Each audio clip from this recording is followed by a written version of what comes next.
Level 1. The first true threshold beyond the yellow madness of Level 0. For those who have survived the humming, fluorescent labyrinth and emerged intact, this is what greets them: a place of cold logic, industrial desolation, and a cruel imitation of structure.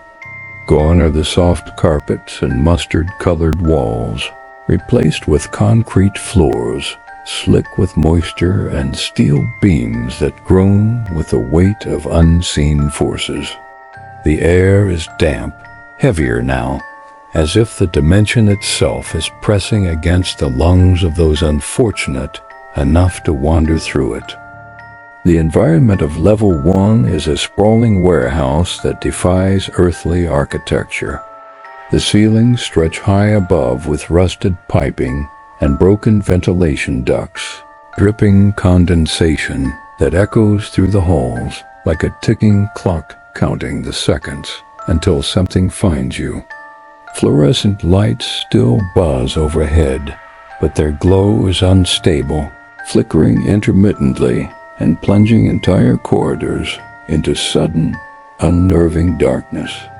The hum of these failing lights is louder here, more violent than Level 0's ambient drone, as if the electrical systems are straining against a force that doesn't want them to function. The layout is inconsistent and endlessly shifting. At first glance, Level 1 might seem navigable rows of loading bays, storage containers, metal shelving, scattered forklifts long abandoned, but travelers quickly learn that the space rearranges itself when unobserved. Turning a corner can lead to a dead end that wasn't there minutes ago. Hallways fold in on themselves. Familiar landmarks vanish, replaced by new sections of shelving or locked metal doors that groan when touched. There is no reliable map of Level 1. There are only memories fleeting, contradictory, and the quiet desperation of wanderers trying to find consistency in a place that rejects it. Level 1 is where the Backrooms first introduces true danger. Entities roam this level, stalking the aisles and shadows. Most commonly encountered are hound-feral humanoid creatures that move on all fours with twitching, jerking movements. They bark and howl through the steel halls, mimicking the sounds of the dogs they resemble. But something in their cadence is wrong. Mechanical. Glitched. If you hear them, it's already too late. Some survivors report hearing human voices echoing through the corridors as well, calling for help, crying softly or whispering their names. No one has ever confirmed the source, but many believe these are the mockers, entities that mimic the voices of lost wanderers, luring victims deeper into the level. Following the voice of a loved one is often the last mistake a person ever makes here. Despite the danger, Level 1 offers more resources than Level 0. Almond water and oily, milky liquid with mildly restorative and calming effects can be found in scattered bottles on rusted shelves or leaking from burst pipes. Food can be located in broken vending machines or within old supply crates, though it is always stale, expired, or unsettlingly artificial. Occasionally, crates of completely anomalous goods appear: bullets with no guns, cassette tapes that play white noise, photographs of rooms no one recognizes, or handwritten journals in languages unknown.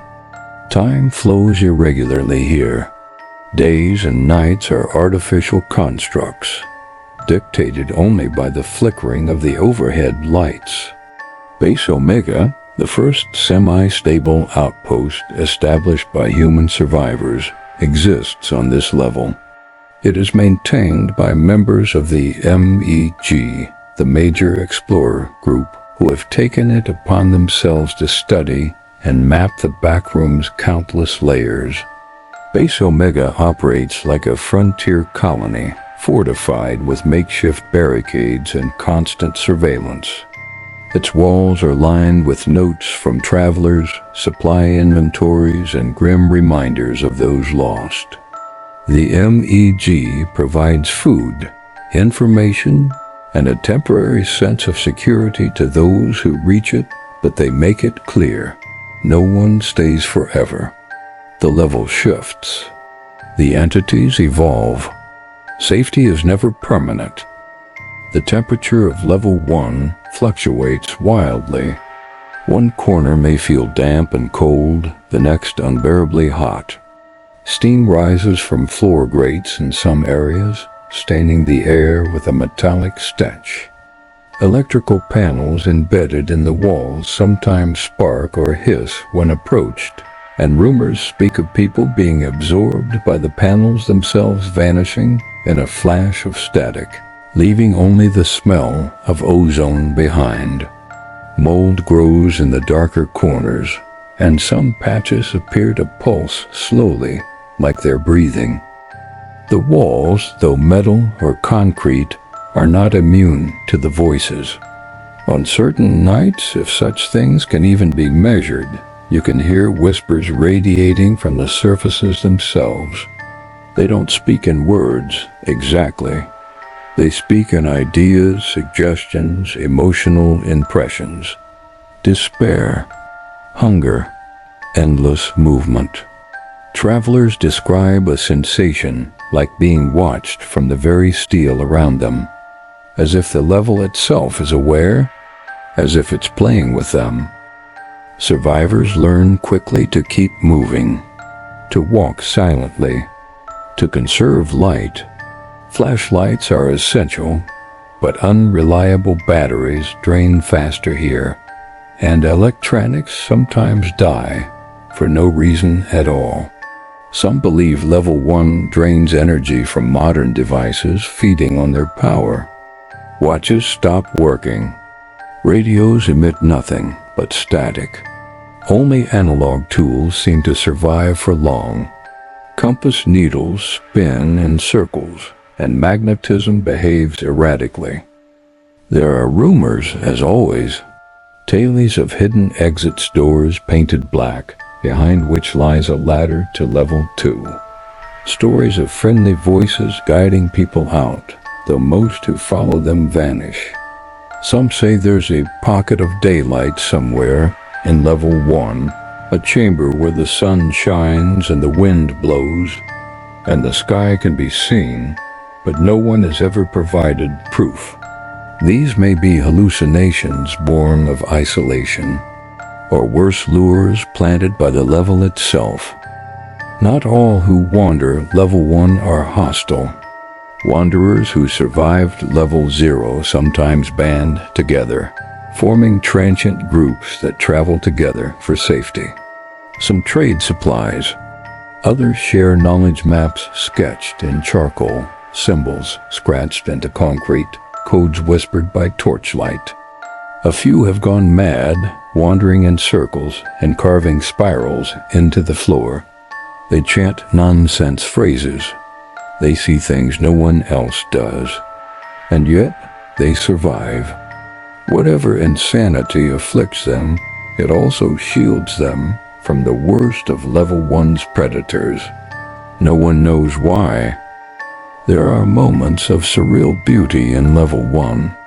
Rain has been reported, anomalous indoor rain that falls gently from nowhere and vanishes before it hits the ground. Flowers have been found growing between cracks in the concrete. Butterflies, glowing faintly blue, have been spotted hovering silently near electrical panels. None of these make sense. None of them should exist. But they are real, and perhaps more terrifying than the monsters, because they imply a greater intelligence and architect behind the chaos. Every step deeper into level 1 is a step further from reality. The very laws of physics begin to blur at the edges. Some doors lead back to where you came. Others lead to places that shouldn't be frozen chambers, forests of steel, rooms filled with television screens showing static images of your memories. It becomes harder to trust what you see, harder to know where you've been. Travelers mark the floor with chalk, only to find their markings mirrored on the ceiling. Mirrors sometimes reflect events that haven't happened yet. There are no clocks, but everyone feels time differently. Eventually, most who survive level 1 find an exit by accident, by luck, or by following those few who claim to know the way. These exits rarely lead where one expects. Some fall into level 2, a realm of mechanical nightmare. Others are spat back into level 0, cursed to repeat the madness again. A rare few seem to vanish entirely. Perhaps they've found a safer level, or perhaps they've simply ceased to exist. Level 1 is the crucible. It is the test by which the Backrooms determines whether you are a victim or a survivor. Here, the veil between the mundane and the monstrous grows thin. Here, the memories of Earth begin to fade, replaced by new instincts, paranoia, caution, vigilance. You learn the new rules, or you perish. The Backrooms offer no forgiveness, no mercy. And level 1? Level 1 is where that truth becomes undeniable.